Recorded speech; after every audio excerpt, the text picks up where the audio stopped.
Hello friends, easiest home gardening में आपका स्वागत है। फ्रेंड्स, आज हम लोग एक ऐसे प्लांट के बारे में बात करेंगे जिसके लीव्स काफ़ी शाइन करते हैं और यूजुअली इसे हाउस प्लांट के रूप में ग्रो किया जाता है। इस प्लांट का नाम फाइकस बेंजामिन है। इसे बहुत सारे कॉमन नेम से जानते हैं, जैसे कि weeping fig, Benjamin fig, ficus tree. इस प्लांट का साइंटिफिक नेम फाइकस बेंजामिना है और इसका नेटिव ट्रॉपिकल एंड सब tropical Asia and northern Australia है। ये प्लांट मोरेसियाई फैमिली से बिलोंग करता है और एक एवरग्रीन ट्री है। यदि ये प्लांट ज़मीन में लगा हुआ है तो इसकी हाइट 60 फीट तक जो है जा सकती है। वहीं ये गमले में लगा हुआ है तो आप इसकी हाइट 3 से 6 फीट तक आप मेंटेन कर सकते हैं। इसकी मिट्टी को बहुत ही वेल ड्रेन बनाना होगा। वेल ड्रेन बनाने के लिए आप थोड़ा सा खाद की मात्रा बढ़ा सकते हैं और सैंड की भी मात्रा आप बढ़ा सकते हैं। यूजुअली जब हम कोई प्लांट लगाते हैं तो उसकी मिट्टी को 30-30-20-20 के रेशियो में बनाते हैं। मतलब 30% खाद, 30% मिट्टी, 20% मोरंग बालू और 20% कोकोपीट। तो इस तरीके से कुल 100% हो जाता है। लेकिन जब इसकी मिट्टी को थोड़ा सा कस्टमाइज करेंगे तो इसमें 55% की मात्रा जो खाद और मिट्टी से है वो घटा देंगे और 10% मोरंग बालू की मात्रा को बढ़ा देंगे। तो इस तरीके से जो नया रेशियो हो जाएगा 25% मिट्टी, 25% खाद, ये 50% हो गया और 30% मोरंग बालू। तो ये 80% और 20% कोकोपीट। कोकोपीट की मात्रा हम स्थिर रखेंगे तो इस तरीके से इसकी मिट्टी बनाएंगे। और हाँ, अगर आपके पास राइस हस्क है तो बेशक जो है कोकोपीट के बराबर आप इस्तेमाल कर सकते हैं। इसकी मिट्टी में बिल्कुल भी बहुत ज़्यादा नमी नहीं होनी चाहिए, नहीं तो रूट रॉट तो होगी ही, उससे पहले ये प्लांट अपनी लीव्स गिरा देगा। इसके लीव्स गिरने के बहुत सारे कारण हो सकते हैं, जैसे कि अगर आपने ओवर वाटरिंग कर दिया या फिर अंडर वाटरिंग या लो ह्यूमिडिटी या फिर बहुत ही कम रोशनी में रखे हुए हैं या फिर इसमें नाइट्रोजन की मात्रा कम हो सकती है या फिर इसको एक स्थान से दूसरे स्थान पर इसे अगर मूव कराते हैं तो भी अपनी पत्तियां गिरा लेता है और रिपोर्टिंग से तो इसकी पत्तियां गिरेंगी ही। और इसके अलावा टेम्परेचर में बहुत ज़्यादा उतार चढ़ाव है तो भी ये अपनी प्लांट जो है अपनी पत्तियों को गिरा देता है। इसका सॉइल एसिडिक चाहिए, जैसे कि सभी प्लांट को पसंद होता है एसिडिक सॉइल या फिर एसिडिक टू न्यूट्रल। इस प्लांट के लिए बहुत हाई न्यूट्रिशन वाला पॉटिंग सॉइल नहीं चाहिए, लेकिन इसकी मिट्टी को वेल ड्रेन बनाना बहुत ज़रूरी है। इसकी मिट्टी को स्लाइटली मॉइस्ट बना के रखिए और वाटर लॉगिंग तो बिल्कुल भी ना हो, क्योंकि वाटर लॉगिंग अगर होगा तो सबसे पहले ये प्लांट अपनी पत्तियों को गिरा देगा। अब हम सबसे इम्पॉर्टेंट टॉपिक पे बात करने वाले हैं, इस प्लांट को किस जगह रखें कि इसकी हेल्थ जो है अच्छी रहे। अभी आपको ये दिख रहा होगा कि ये प्लांट बिल्कुल भी बिल्कुल ही हेल्दी है। जब आप नर्सरी में इस प्लांट को लेने जाएंगे तो इसकी लीव्स जो है सारी की सारी झुकी रहेंगी, जैसे लगेगा कि ये प्लांट अब डेड हो रहा हो। ऐसा इसलिए होता है क्योंकि ये प्लांट डायरेक्टली सनलाइट में रखा हुआ होता है और इसे डायरेक्टली सनलाइट बिल्कुल भी पसंद नहीं है। हम इसे पेड़ के छांव के नीचे जो है ज़मीन में लगाए हुए हैं, तो अभी जो है बहुत ही अच्छी है ग्रोथ में है।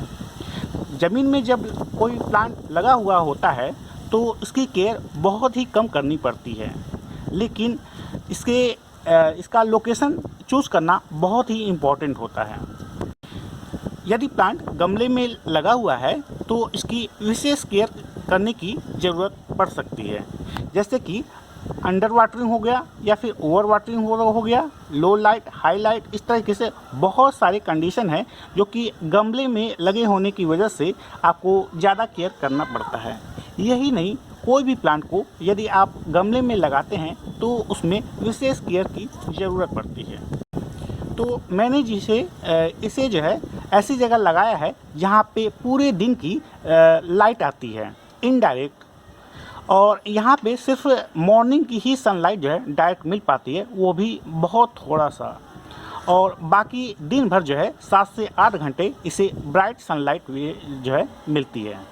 वहीं आप भी अगर इसे गमले में लगाते हैं तो इसे ऐसी जगह रखिए जहाँ पे इसे इनडायरेक्ट लाइट मिलती हो, और यदि डायरेक्ट लाइट मिलेगा तो ये प्लांट जो है धीरे धीरे करके अपनी पत्तियों को गिरा लेगा और फिर जो है धीरे धीरे करके ये प्लांट डेड हो जाएगा।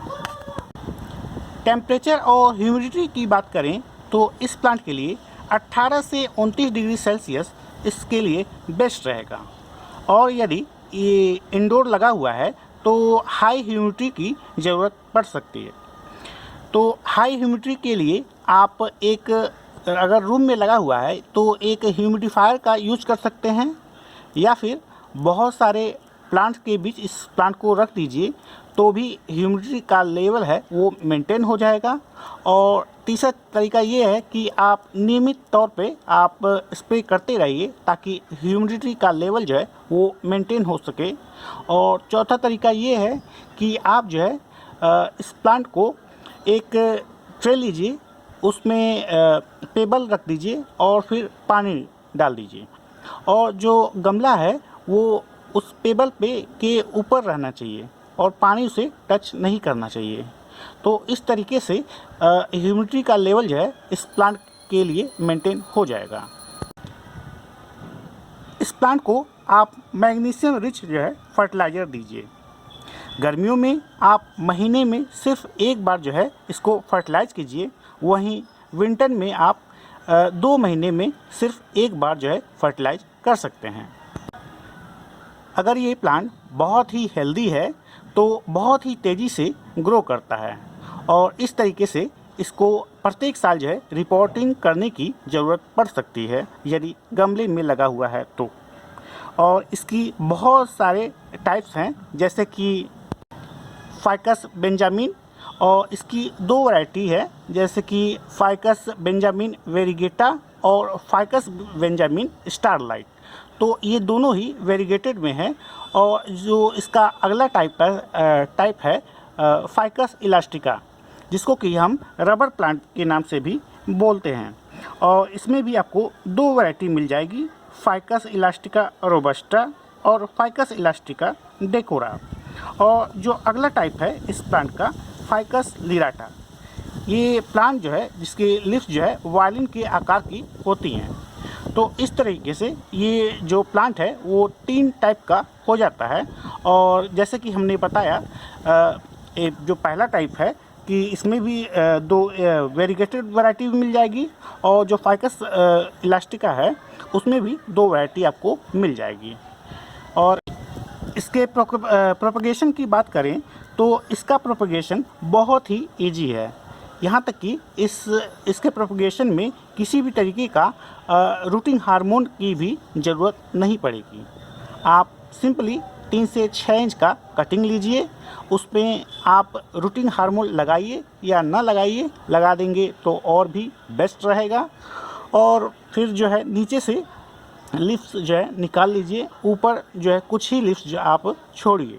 और जब भी आप कटिंग करेंगे वो 45 डिग्री के एंगल से कटिंग करेंगे, और कटिंग करने के बाद आप इसे मॉइस्ट मिट्टी में लगा देंगे। लेकिन लगाने पर आप इस बात का ध्यान ज़रूर रखेंगे कि जहाँ लगा हुआ है वहाँ थोड़ा सा गर्म हो और ह्यूमिडिटी का लेवल जो है मेंटेन किया जा सके। और यदि उस जगह आप बहुत सारे प्लांट के बीच रखे हैं तब तो ह्यूमिडिटी का लेवल मेंटेन हो जाएगा। और यदि आप जो है किसी ऐसी जगह रखें जहाँ ह्यूमिडिटी नहीं है तो आपको समय समय पर स्प्रे करना पड़ेगा। और इसकी कटिंग को हमेशा छाया में रखिए जहाँ थोड़ी बहुत जो है सनलाइट मिलती हो। तो इस तरीके से इस प्लांट का जो कटिंग है वो लग जाएगा, किसी भी तरीके की कोई परेशानी नहीं होगी। इसकी टॉक्सिटी की बात करें तो ये बहुत ही थोड़ा सा जो है टॉक्सिक है, मेन और बच्चों के लिए, तो आप जो है इन्हें जो है इससे दूर रखिए। अगर ये प्लांट हेल्दी है तो आमतौर पर इसमें किसी भी तरीके की पेस्ट की समस्या नहीं देखने को मिलती है। वहीं ये प्लांट अगर स्ट्रेस कंडीशन में है तो आपको इसमें एफिड्स, मीलीबग्स, स्केल और स्पाइडर बाइट्स की जो है समस्या देखने को मिल सकती है। तो इस समस्या से निपटने के लिए आप जो है नीम ऑयल वाला जो मेथड है वो इस्तेमाल कर सकते हैं। वो किसी भी प्लांट के लिए बेस्ट रहेगा। तो नीम ऑयल इस्तेमाल करने के लिए आप 1 लीटर पानी लीजिए और उसमें जो है करीब जो है 80, जितना आप हैंड वॉश करते हैं यानी 1.5 चम्मच का 5वां हिस्सा ले लिए और उसमें मिला दिए। मिलाने के बाद से आप 1 चम्मच से थोड़ा सा कम जो है नीम ऑयल का इस्तेमाल कीजिए, यानी 1 चम्मच का 80% लगभग। आप उसे अच्छी तरीके से मिलाइए और मिलाने के बाद से आप इवनिंग के टाइम में स्प्रे कीजिए। स्प्रे करने के बाद से मॉर्निंग में आप उसे अच्छे से साफ़ कर दीजिए ताकि फोटोसिंथेसिस जो है अच्छे तरीके से चलने लगे। तो इस तरीके से आप अपने प्लांट को पेस्ट से बचा सकते हैं। जब मैंने इस प्लांट को नर्सरी से लाया था तो इसके सारे लीव्स जो है ऐसे झुके हुए थे, नीचे की तरफ थे, ऐसे ऊपर की तरफ नहीं है, सीधे ऐसे नहीं थे, ये पूरे पूरे झुके हुए थे। ऐसा लग रहा था कि सारा का सारा जो है प्लांट जो है डेड हो रहा हो, लेकिन वो स्ट्रेस की कंडीशन में ऐसा हो रहा था। और लेकिन जब हमने इसे ज़मीन में लगाया तो ये प्लांट जो है पूरी तरीके से हेल्दी हो गया। और अभी देख रहे हैं किसी भी तरीके से ये प्लांट जो है इसकी पत्तियां जो है झुकी हुई नहीं है, इसकी पत्तियां पूरी तरीके से सीधी हैं। इसका मतलब है ये प्लांट किसी भी तरीके के स्ट्रेस में नहीं है और इसकी हेल्थ जो है काफ़ी अच्छी है।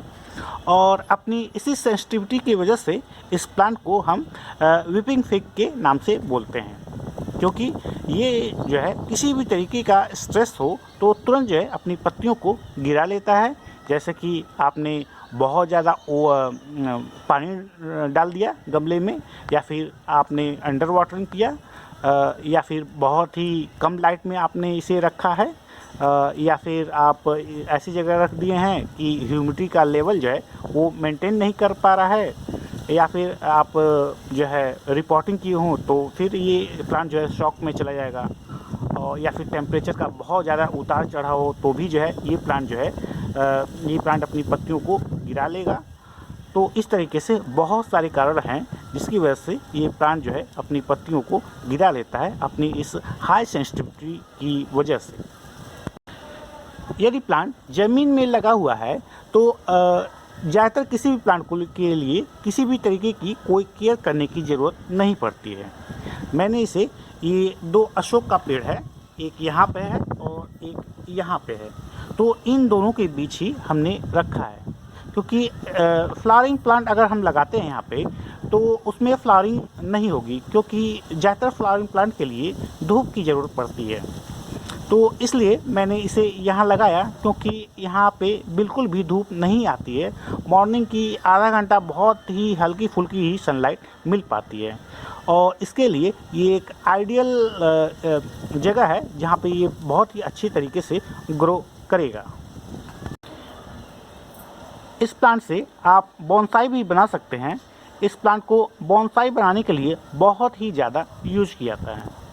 तो फिलहाल अभी ये ज़मीन में लगा हुआ है, तो अभी हम किसी भी तरीके से इसका कटिंग नहीं निकालेंगे। जब थोड़ी इसकी हाइट और चली जाएगी उसके बाद हम कटिंग करेंगे, और उस कटिंग को हम फिर मॉइस्ट मिट्टी में लगाकर इसे एज ए बोनसाई के रूप में ग्रो करेंगे। तो फ्रेंड्स, जब भी हम बोनसाई के रूप में इसे ग्रो करेंगे तब हम आपके सामने एक वीडियो लाएंगे जिसमें कि हम बताएंगे कि आपको कैसे बोनसाई बनाना है। बोनसाई बनाना एक थोड़ा सा लंबा प्रोसेस है, तो इसमें बहुत ज़्यादा पेशेंस की ज़रूरत है। तो फ्रेंड्स, ये मेरा ये फाइकस बेंजामिन या फिर फाइकस इलास्टिका का प्लांट, आपको फाइकस इलास्टिका नहीं कहेंगे क्योंकि फाइकस इलास्टिका रबर प्लांट को बोलते हैं। ये फाइकस बेंजामिन या फिर वीपिंग फिग इसे बोलते हैं। आपको ये प्लांट जो है कैसा लगा, अच्छा लगा हो तो प्लीज़ मेरे चैनल को लाइक, शेयर और सब्सक्राइब करना ना भूलें। तो फ्रेंड्स, चलते हैं, फिर मिलेंगे किसी नए प्लान के साथ, कोई नई जानकारी आपके साथ साझा करेंगे। तब तक के लिए bye bye, take care and happy gardening.